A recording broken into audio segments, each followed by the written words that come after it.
To support my YouTube channel, please like, subscribe and share. Thank you.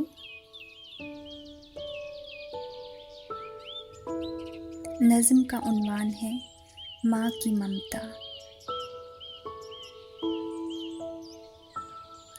उन्होंने मेरे गमों को संभाल रखा है, अपना आंचल जो मुझ पर डाल रखा है। मेरे आंसू उनके दिल को तड़पा देते हैं, मैंने जब से अपना होश संभाल रखा है। वो किस कदर फिक्र से देखती हैं मेरा चेहरा, कोई दुख मैंने दिल में तो नहीं छुपा रखा है।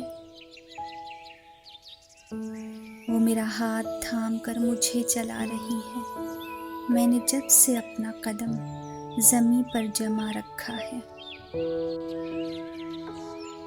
बड़ा अनमोल है मेरा ताल्लुक़ मेरी माँ से, उन्होंने दिल में मेरी मोहब्बतों का ख़ज़ीना छुपा रखा है।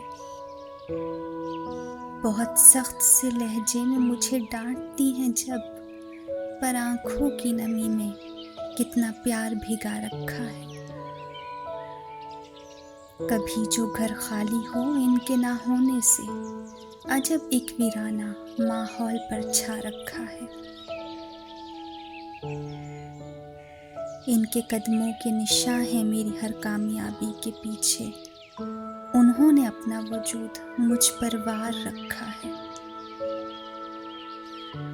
मैं नहीं कर पाई इनकी मेहनत और तकलीफ का मदावा, कोई बोझ ना उन्होंने मुझ पर डाल रखा है। मेरा हौसला जो टूटा है कई बार, इनकी बातों ने मुझे मजबूत बना रखा है। मेरे सभी दुखों का वो जैसे मरहम हो, किस कदर प्यार से उन्होंने मुझे संवार रखा है। उनकी जन्नत जो मुझे मुयस्सर है इस दुनिया में, उसी ने तो मुझे दौरे फितन से बचा रखा है।